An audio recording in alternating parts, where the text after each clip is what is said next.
colleagues really liked the email, maybe they were jealous a little bit, and they forwarded it to their friends. Say, hey, you remember our old colleague, he's now in Korea, he's having a very good time in Korea.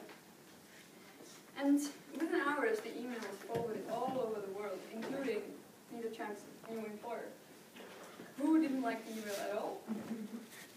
Among others, not just it damaged the reputation of the colleague, but it also looked at the colleague, the guy, Mr. Chang, was not really working very hard for a lot of money that he was getting. And he actually gave him the option to either leave voluntarily or be fired. I would add to that this example of Peter Chung. Peter Chung was an employee of an investment bank, and it was certainly regarded as inappropriate in the context of an investment banking communication, and got him fired. But I would repeat the point I made before. It is doubly important for you as a lawyer, because I'm sorry, an investment banker does not have the same ethical constraints that you have as a lawyer. Sure, this was stupid. This is as stupid an action as you can get. But I wouldn't say it was unethical. But if you did that, or equivalent to that as a lawyer, I would say that you are reaching one of the soft rules of ethics of the legal profession. So I would reinforce that point. That's true. So the standard, you have to remember the standard is a bit higher for you. You have to behave with dignity.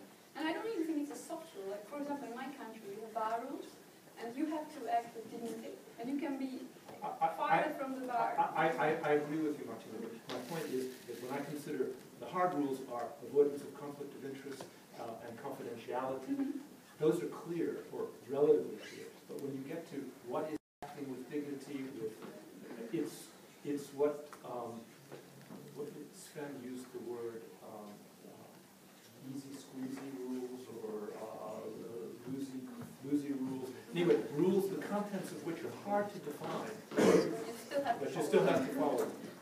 Okay. So this Peter Chang story was an example of that. Maybe a very extreme example, but it just wants to show that even these kind of private conversations cannot end up well. It actually, this story even made it to newspaper. I found it in the New York Times, where they described the story.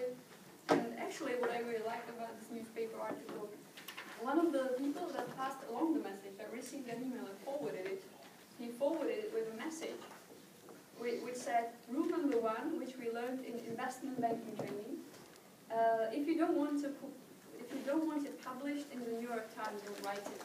Which is something I've said in the beginning, and which is something you should remember when you're writing something. So, any questions? Any remarks so far? Anyone had a similar story or have heard of it?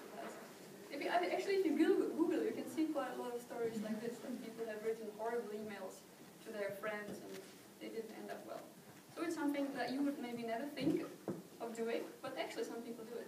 I'm sorry, I can't understand why he sent this email to 15, or moreover, 15 persons. Are they his friends? Why did he do so? They were his ex-co-workers. I think he wanted to boast, hey, now I'm having a great life, I don't really work, I'm in Korea, I have a lot of money, no work, and he just wanted to, It's an extreme example of someone who is acting very stupidly, but there can be less obvious, less flagrant examples of inappropriate emails, private or, for that matter, official. I can recall receiving some emails of another lawyer on a transaction in which I thought she was not serving the interest of her client by being a little rude in accusing me of not properly getting my client to respond. Well, my client was deliberately not responding. But she then sort of said, you are not gentlemen.